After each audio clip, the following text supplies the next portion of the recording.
Hi everybody, good morning to all. As you know कि हम साथ में कॉन्स्टिट्यूशन ऑफ इंडिया के बैरक को डिस्कस कर रहे हैं, वो भी full pen and paper mode. क्योंकि हो सकता है हम जिस भी पीपीटी या पीडीएफ से पढ़ते हैं उसमें कुछ मिस्टेक्स दिए भी हो। दैट्स वाई हमारा जो ऑथेंटिक सोर्स है दैट इज़ दिस बैरक। हम सीधा अपने कॉन्स्टिट्यूशन को इसी से डिस्कस कर रहे हैं। एंड इसमें हमने अब तक इसका पार्ट 1 एंड पार्ट 2 जो कि हमारा union and it's territory and citizenship है उसको डिस्कस कर लिया था। तो आज हम फंडामेंटल राइट्स को स्टार्ट करने जा रहे हैं। तो देखो, अगर हम बात करें फंडामेंटल राइट्स की तो ये हमारे इंडियन कॉन्स्टिट्यूशन में पार्ट 3 में दे रखा है, फ्रॉम आर्टिकल 12 टू आर्टिकल 35। तो आज थ्रू आउट द सेशन हम इसको कवर करने की कोशिश करेंगे। तो चलो स्टार्ट करते हैं फंडामेंटल राइट्स को अपने बैरक से डिस्कस करना।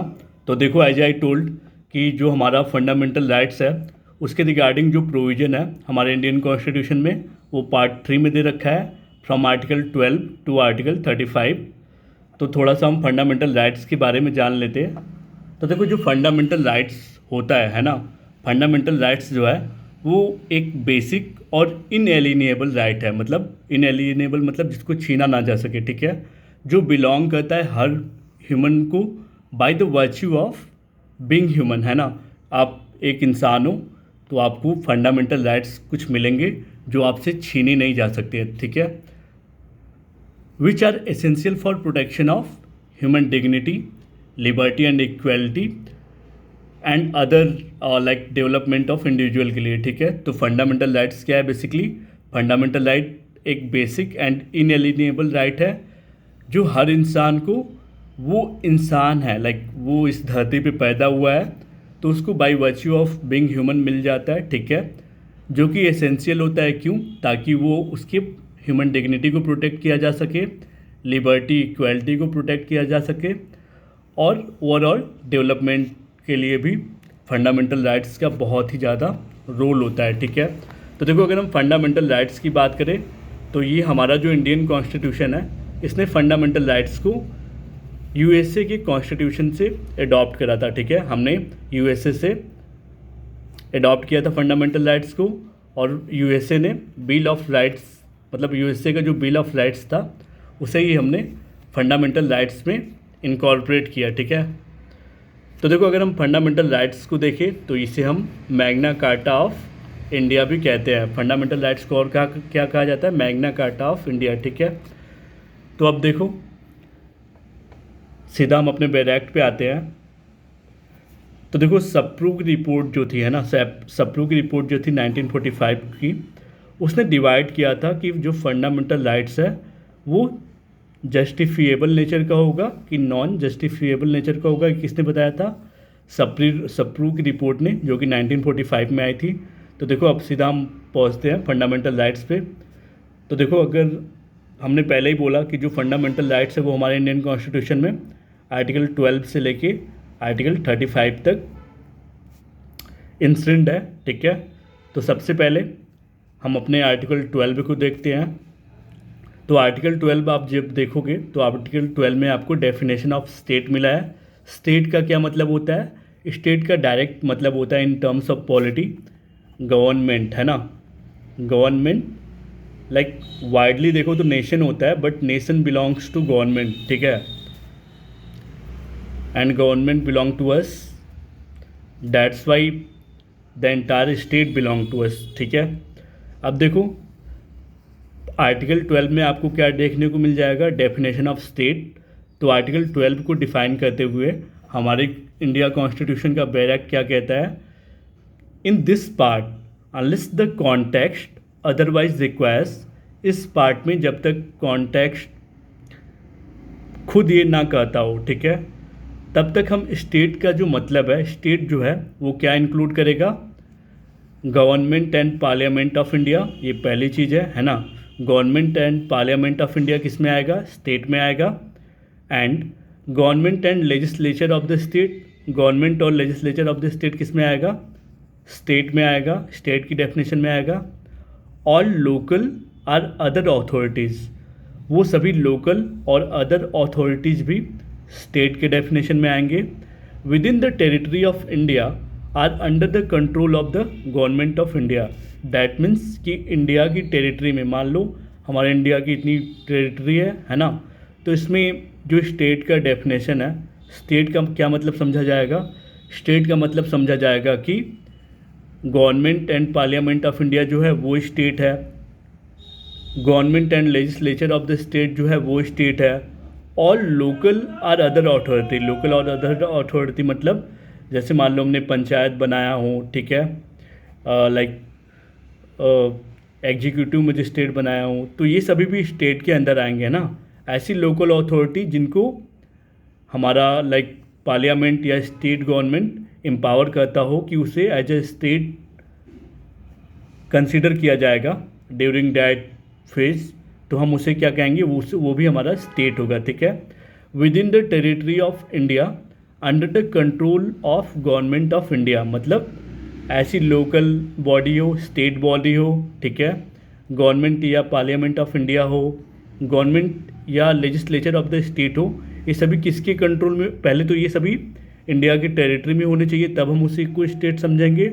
दूसरा ये कि वो सभी कंट्रोल किसके कंट्रोल में हो? गवर्नमेंट ऑफ इंडिया के कंट्रोल में हो, ठीक है। अब देखो उसमें कुछ कमेंट करा गया है जिसमें पूछा गया है कि वेदर एनसीईआरटी एक स्टेट है कि नहीं।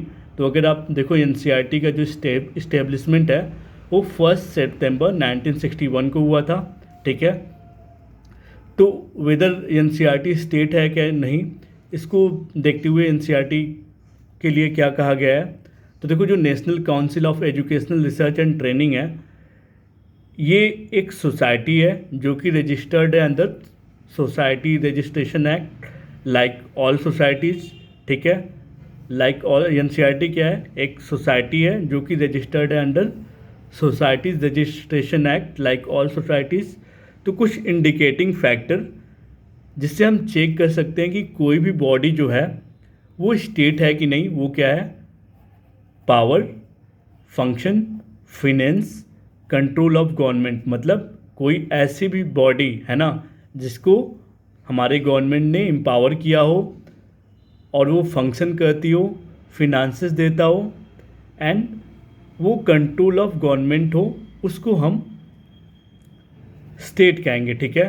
तो जो एनसीईआरटी है वो किसके अंदर आता है? वो स्टेट के अंदर आता है। क्यों? क्योंकि एनसीईआरटी जो है वो फंडेड बाय लाइक फिनांस जो है वो गवर्नमेंट देती है, ठीक है। तो ये जो बात है ना, ये जो इंडिकेटिंग फैक्टर है कि कोई भी बॉडी जिसको गवर्नमेंट एम्पावर करती हो, वो गवर्नमेंट जैसा फंक्शन करती हो, स्टेट, ठीक है, फिनांसेस लाइक फंडिंग गवर्नमेंट देती हो और उस पर कंट्रोल ऑफ गवर्नमेंट का हो, तो उसे हम स्टेट कहेंगे। इस बात को किस केस में बोला गया था? चंद्र मोहन खन्ना वर्सेस एनसीईआरटी का केस है, ठीक है। अब देखो आपका जो अगला टर्म है अथॉरिटी, है ना, तो जो अथॉरिटी है, ये जो टर्म है अथॉरिटी इन आर्टिकल 12, वो रिलेवेंट होगा only for purpose of enforcement of fundamental rights, है ना।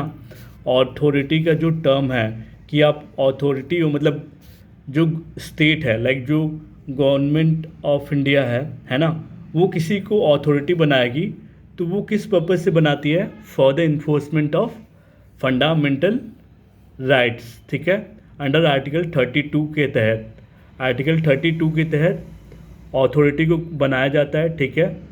क्यों? For the purpose of enforcement of fundamental rights, and ये डिटरमाइन कौन करता है? गवर्नमेंट ऑफ इंडिया, ठीक है। तो ये जो बात है ये आनंदी मुक्ता सदगुरु श्री मुक्ताजी वनदास स्वामी सुरवना जयंती महोत्सव trust versus we are Rudani के केस में ये बात कही गई थी, ठीक है। क्या कहा गया था कि जो जो अथॉरिटी है ना, अथॉरिटी जो आर्टिकल 12 में है वो रिलेवेंट किसके होगा? Only for the purpose of enforcement of fundamental right. तो ये इस केस में कहा गया था। बहुत बड़ा केस है, दोबारा नहीं पढ़ूंगा। अब देखो आपका जो अगला है कि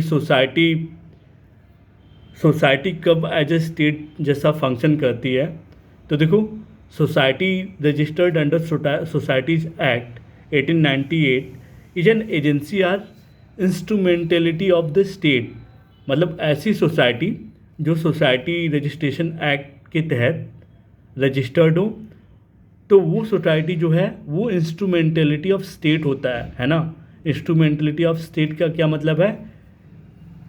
कोई एंटिटी, ऑर्गेनाइजेशन जो कि क्रिएट की जाती है, कंट्रोल की जाती है, हैवली फंडेड की जाती है by government to perform public services, है ना। तो उसे हम तो उसको हम क्या कहेंगे? इंस्ट्रूमेंटलिटी ऑफ द स्टेट, ठीक है। तो यहाँ पे जो सोसाइटी है, ऐसी ऐसी कोई भी सोसाइटी है ना, जो सोसाइटी रजिस्ट्रेशन एक्ट के तहत रजिस्टर्ड हो और वो एजेंसी हो ऑफ इंस्ट्रूमेंटलिटी ऑफ द स्टेट की, है ना, तो उसे हम क्या कहेंगे? स्टेट कहेंगे। तो हमने देखा इंस्ट्रूमेंटलिटी ऑफ स्टेट का क्या मतलब है? कोई ऐसा एंटिटी, ऑर्गेनाइजेशन जिसको क्रिएट किया गया हो, कंट्रोल किया गया हो या फिर हैवली फंडेड किया गया हो गवर्नमेंट द्वारा ताकि वो पब्लिक सर्विसेज परफॉर्म कर सके, तो हम उसे स्टेट कंसिडर करेंगे, ठीक है। अब देखो यहाँ पे द कॉरपोरेशन में be a statutory corporation created by statute और it may be government company or a company formed under the Companies Act 1956 or it may be a society registered under the Societies Registration Act, ये सब cases के side 1860 sorry या 1860 दे रखा है, और any other similar statute. तो ये जो बात है ये अजय हाशिया खालिद मुजीब के केस में ये बात कही गई थी, है ना, कि ऐसा कोई भी कॉरपोरेशन हो वो एक स्टैट्यूटरी कॉरपोरेशन होगा जिसे माना जाएगा कि वो गवर्नमेंट द्वारा क्रिएट किया गया है या फिर गवर्नमेंट की कंपनी है। कब? जब ये कंपनीज एक्ट 1956 के तहत रजिस्टर्ड हो और इसे हम एक सोसाइटी समझे, है ना, सोसाइटी जो कि रजिस्टर्ड अंडर रजिस्ट्रेशन एक्ट 1956, ठीक है। तो ये जो बात है, मतलब ऐसी चीज़ों को, ऐसी हर चीज़ों को स्टेट समझाया जाएगा। तो ये जो बात है वो अजय हाशिया वर्सेस खालिद मुजीद के केस में कही गई थी, ठीक है। तो अजय हाशिया वर्सेस खालिद मुजीद का जो केस है वो एक लैंडमार्क केस है। ये लैंडमार्क केस क्यों है? ताकि जाना जा सके कोई भी एंटिटी या एजेंसी जो स्टेट का है वो स्टेट है कि नहीं। ये बात कैसे पता चलता है? देखो, जिससे गवर्नमेंट लाइक उसकी पब्लिक लॉ या पर्सनल लॉ से पता चलेगा, उसका फंक्शन पब्लिक फंक्शन हो तब पता चल जाएगा, है ना, तब पता चलेगा। और जो उसकी फंडिंग है वो कौन कर रहा है, प्राइवेट सेक्टर या पब्लिक सेक्टर। अगर पब्लिक सेक्टर कर रहा होगा तो भी उसे हम स्टेट कहेंगे, ठीक है। अब देखो आपका जो अगला है, ऐसी स्टैट्यूटरी बॉडी, है ना, उसे भी हम अथॉरिटी की मीनिंग में लाएंगे under article 12, but employees are not servant of the union. देखो, ऐसी जो स्टैट्यूटरी बॉडी जो अथॉरिटी को अंडर मीनिंग ऑफ आर्टिकल 12, मतलब अथॉरिटीज मतलब जितने भी स्टैट्यूटरी बॉडी है, स्टैट्यूटरी बॉडी मतलब लेजिस्लेचर ऑफ कंट्री, है ना, वो किसी को अगर मान लो अथॉरिटी डिक्लेयर करती है तो वो जो अथॉरिटीज़ है वो स्टेट की डेफिनेशन में आएगा, है ना। बट उसका ये मतलब नहीं होगा कि जो वो अथॉरिटीज़ हमारी स्टैट्यूटरी बॉडी ने क्रिएट किया है वो एम्प्लॉय तो होंगे बट वो सर्वेंट ऑफ यूनियन नहीं होंगे, है ना। वो अथॉरिटी को सर्वेंट ऑफ यूनियन नहीं कंसिडर किया जाएगा। तो ये जो बात है ये सुखदेव सिंह वर्सेस बख्ताराम सरदार सिंह के केस में ये बात हेल्ड हुई थी, ठीक है, जो कि 1975 का केस है। क्या हेल्ड हुआ था कि अगर मान लो कोई statutory body like government of India, parliament, किसी को अगर अथॉरिटी बोलती है कि मतलब कोई बॉडी ऐसा क्रिएट करती है जिसे बोलती है कि वो अथॉरिटी होगा आपके लोकल या किसी भी वर्क के लिए, तो उसे हम स्टेट समझेंगे। और वो जो अथॉरिटी है वो employ of the statutory body हो सकता है बट उसे वो सर्वेंट नहीं होगा ऑफ यूनियन और स्टेट का, ठीक है, यूनियन और स्टेट गवर्नमेंट का। ये किस बात में मेंशन हुआ था, किस केस में हेल्ड हुआ था? सुखदेव सिंह वर्सेस बख्ताराम सरदार सिंह का केस, जो कि 1975 का है। अब देखो आपका आर्टिकल 13 बहुत ही ज़्यादा इंपॉर्टेंट है। तो आर्टिकल 13 क्या कहता है? लॉज इनकंसिस्टेंट विथ और in derogation of the fundamental rights. मतलब आर्टिकल 13 उस लॉज के बारे में बात करता है जो कि इनकंसिस्टेंट हो या फिर इन डेरोगेशन हो ऑफ फंडामेंटल राइट्स के। इनकंसिस्टेंट मतलब जो तालमेल नहीं खाते हो, या फिर इन डेरोगेशन मतलब ऐसे जो वायलेट करने की कोशिश करते हो फंडामेंटल राइट्स की। इस बारे में आर्टिकल 13 में कहा गया है। तो देखो आर्टिकल 13 में क्या बोला जा रहा है, all laws in force in the territory of India immediately before the commencement of this constitution in so far as they are inconsistent, इस बात पे जोर दो, as they are inconsistent with the provision of this part shall to the extent of such consistency be void। मतलब ऐसे सभी laws है ना before the commencement of this constitution, मतलब देखो जब भी हमारे कंट्री में जब कॉन्स्टिट्यूशन नहीं भी बना था, हमने कॉन्स्टिट्यूशन को कब अडॉप्ट किया था, 26 नवंबर 1949 को, है ना। और ये फोर्स में कब आया था, 26 जनवरी 1950, ठीक है। तो इसके पहले से ही ब्रिटिशर्स हम पे राज करते थे, ठीक है। तो ब्रिटिशर्स की जो मतलब कॉन्स्टिट्यूशन के इन्फोर्समेंट के बाद के पहले जितने भी लॉज है उसे हम प्री कॉन्स्टिट्यूशनल लॉज कहेंगे, ठीक है। तो ये जो आपका जो आर्टिकल 13 का क्लॉज 1 है वो क्या कहता है, ऐसे कोई भी लॉ जो इंडिया की टेरिटरी में चल रहे हो, है ना, और पहले से चलते आ रहे हो before the commencement of this constitution, अगर वो इनकंसिस्टेंट हुए with the provision of fundamental rights, है ना, वो फंडामेंटल राइट्स के प्रोविजन के साथ इनकंसिस्टेंट हुए, तो जितना इनकंसिस्टेंसी है वैसे लॉज का उसे हम वॉइड मानेंगे। बेसिकली ऐसे प्री कॉन्स्टिट्यूशनल लॉ जो हमारे कॉन्स्टिट्यूशन के बनने से पहले चलते आ रहे हों, अगर वो पार्ट 3 के प्रोविज़न से इनकंसिस्टेंट है तो हम उन्हें वॉइड मानेंगे, है ना। बस उन्हीं पार्ट और प्रोविज़न को वॉइड मानेंगे जो इनकंसिस्टेंट है। अदरवाइज ऐसे लॉ जो हमारे कॉन्स्टिट्यूशन के कमेंसमेंट के पहले से चलते आ रहे हैं, अगर वो अच्छे से रेगुलेट कर रहे हैं ना सोसाइटी को में मतलब सोसाइटी में as a binding law work कर रहे हैं तो वो चलते आएंगे, ठीक है। बट अगर वो इनकंसिस्टेंट हुए तो वो पार्ट वाइड हो जाएगा, ठीक है। तो ऐसे प्री कॉन्स्टिट्यूशनल लॉ वाइड हो जाएंगे, ठीक है, जो कि इनकंसिस्टेंट होगा। अब देखो आर्टिकल 13 का क्लॉज 2 क्या कहता है। आर्टिकल 13 का क्लॉज 2 ये कहता है कि जो स्टेट है वो कोई भी ऐसा लॉ नहीं बनाएगा जो कि आपके फंडामेंटल राइट्स को टेक्स अवे कर ले या फिर एब्रिज कर दे the rights conferred by this part, है ना। मतलब या फिर आपके फंडामेंटल मतलब जो स्टेट है that is government and parliament of India या फिर government and legislature of the state, वो कोई ऐसा लॉ नहीं बनाएंगे जो कि हमारे फंडामेंटल राइट्स को हमसे दूर ले जाए या फिर एब्रिज कर दे the rights conferred by this part. Abridge कर देना मतलब ऐसी राइट्स से हमारा जो नाता है तोड़ने की कोशिश करे, ठीक है, जो हमें हमारा ये part part 3 of Indian constitution दे रहा हो, ठीक है। And any law made in contravention of this clause shall to the extent of contravention be void, है ना। तो मान लो स्टेट का मतलब मैंने बताया कि गवर्नमेंट ऑफ इंडिया पार्लियामेंट या फिर आपके लेजिस्लेचर का स्टेट कोई भी ऐसा लॉ नहीं बनाएगा जो आपके फंडामेंटल राइट्स को आपसे छीन के ले जाए, ठीक है। तो ऐसे लॉ जो हमारे पार्ट 3 का उल्लंघन करते हैं, मतलब प्रोविज़न पार्ट 3 में जितने भी प्रोविजंस दे रखे हैं, आपके फंडामेंटल राइट्स में जितने भी प्रोविजंस दे रखे हैं, अगर स्टेट कोई ऐसा लॉ बनाता है, अगर वो हमारे फंडामेंटल राइट्स का उल्लंघन करता है, तो जहाँ तक उल्लंघन कर रहा है वहाँ तक की जितने भी लॉ स्टेट बनाता है वो वाइड हो जाएंगे, ठीक है। अब देखो इसका जो क्लॉज 3 है वो क्या कहता है, इन this article unless the context otherwise requires.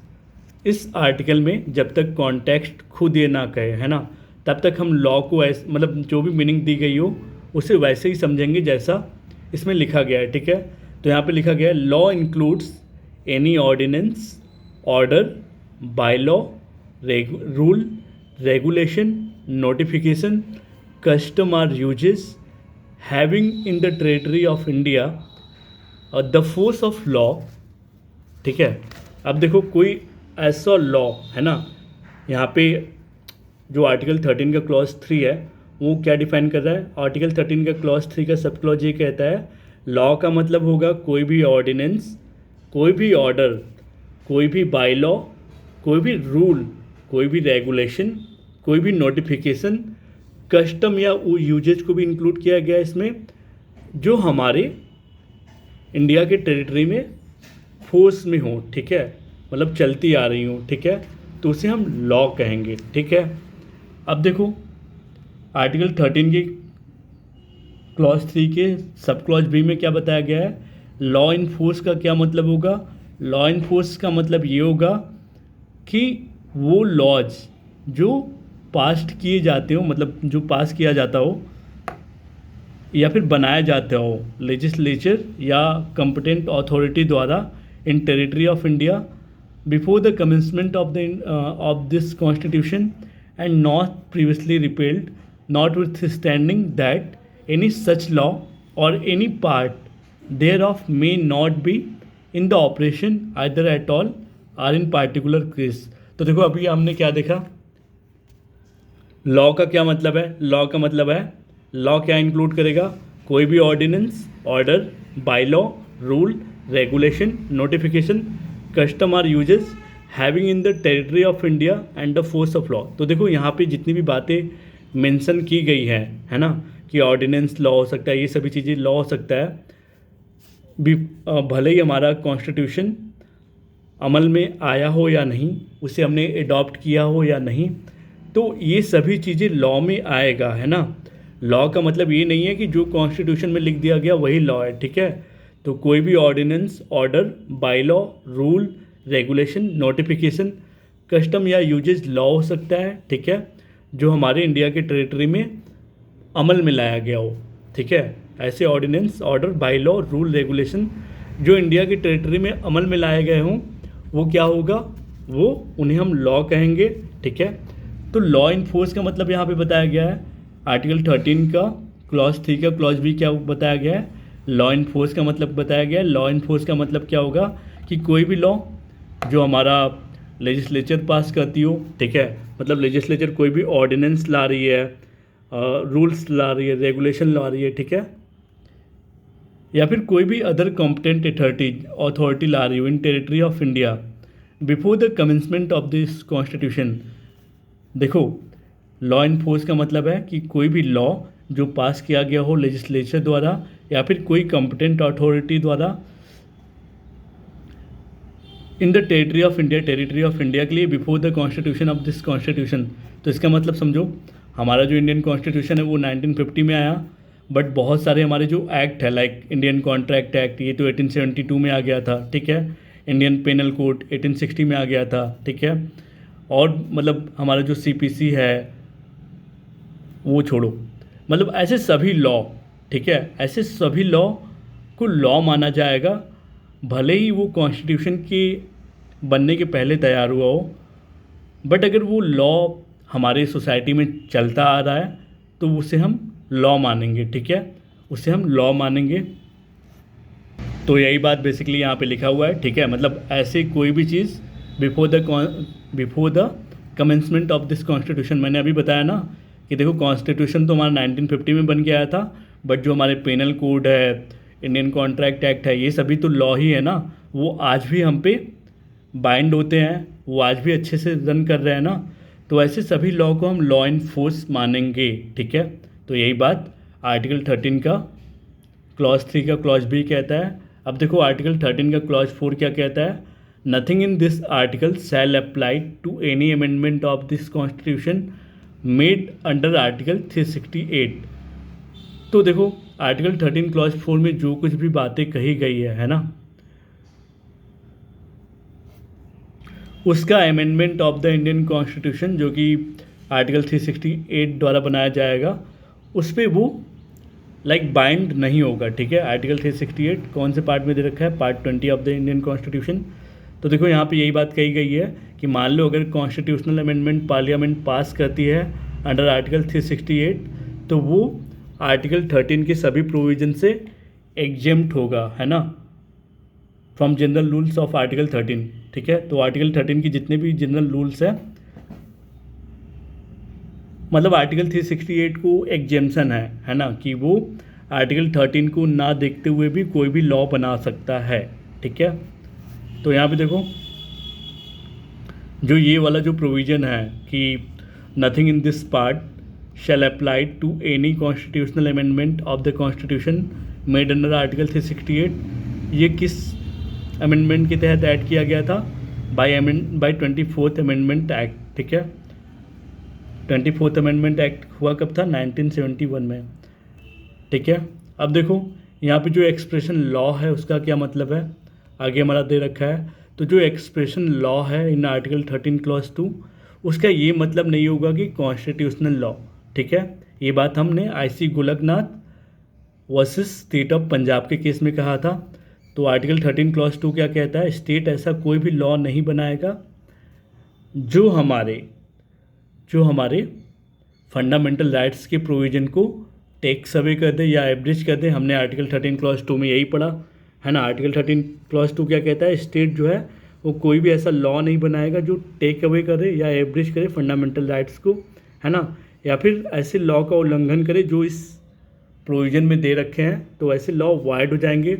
तो यहाँ पे एक्सप्रेशन जो लॉ है आर्टिकल 13 क्लॉज 2 का, यहाँ पे जो आर्टिकल 13 क्लॉज 2 है वो इंक्लूड नहीं करेगा कॉन्स्टिट्यूशनल लॉ। डैट मीन्स कि जो पार्लियामेंट है वो एम्पावर नहीं है कि वो कॉन्स्टिट्यूशनल लॉ में चेंजेस लाएं। ये जो बात है वो Golaknath versus state of Punjab के केस में कहा गया था। ये 1967 का केस है। अब देखो आपका जो अगला दे रखा है इन्होंने, parliament is not powered to amend part 3 that is fundamental rights of the constitution in. तो देखो यहाँ पे बात कही गई कि पार्लियामेंट जो है वो एम्पावर्ड नहीं है कि वो पार्ट 3 लाइक फंडामेंटल राइट्स में कोई भी अमेंडमेंट लाए। ठीक है, in regard the power of parliament to amend part 3 of the constitution, court stated that. अब देखो कोर्ट ने इस संदर्भ में क्या कहा कि वेदर पार्लियामेंट के पास पावर है कि नहीं पार्ट 3 को चेंजेस में लाने के लिए। तो कोर्ट में इसमें कहा कि जो वर्ड लॉ दे रखा है उन्होंने आर्टिकल 13 क्लॉज 2 में, was one made in exercise of legislative power and not constitutional law. तो कोर्ट ने इसमें लाइक इंटरफेयर करते हुए ये कहा कि जो वर्ड लॉ दिया है आर्टिकल 13 क्लॉज 2 में, वो बस इसलिए दिया गया है कि आप लेजिस्लेटिव पावर का यूज करके कोई अदर लॉ बना दे, है ना कि कॉन्स्टिट्यूशनल लॉ को आप चेंज करने के लिए कुछ करो। ठीक है, तो ये बात दी गई है। दूसरा क्यों? क्योंकि जो कॉन्स्टिट्यूशन होता है, इंडिया का कॉन्स्टिट्यूशन जो है वो लेक्स सुप्रीमा कहा जाता है, मतलब this is the biggest source जहाँ से हम अपने अदर स्टैट्यूट्स को डिराइव करते हैं। ठीक है, अदर स्टैट्यूट्स लॉ को डिराइव करते हैं। इसलिए यहाँ पे कहा गया है कि जो आर्टिकल 13 क्लॉज 2 में बात दी गई है लॉ के बारे में, वो इसलिए बनाया गया था ताकि वो लेजिस्लेटिव पावर पे जो भी फैसले लेने हो वो अंडर लेजिस्लेटिव पावर में रह के लें। ठीक है, ना कि वो कॉन्स्टिट्यूशनल लॉ को चेंज करने के लिए कुछ भी बकचोदी करे। ठीक है, तो यहाँ देखो there were 2 articles, article 13 clause 2 and article 368, each of which was widely phrased and therefore harmonious construction required that one should be so hard as to be controlled and qualified by the other, and having regard to the circumstances mentioned in the judgment article 13 must be read subject to article 368। ये बात किस में कही गई थी? IC Golaknath versus state of Punjab. मतलब इसमें ये कहा गया है कि आर्टिकल 13 क्लॉज 2 जो है और आर्टिकल 368 जो है वो एक वाइड फ्रेज है, और इन दोनों में अगर कोई मान लो कोई डिस्प्यूट होता है ना, डिस्प्यूट तो होंगे इन दोनों में, तो हारमोनियस कंस्ट्रक्शन को यूज करते हुए इन दोनों को लेके चलना होगा। ठीक है, तो ये जो बात है ये IC Golaknath versus state of Punjab के केस में कहा गया था। ठीक है, ये 1967 का केस है। तो अब हम अगले क्लास में आर्टिकल 14 से स्टार्ट करेंगे। जो कि हमारा राइट टू इक्वलिटी है। So thank you.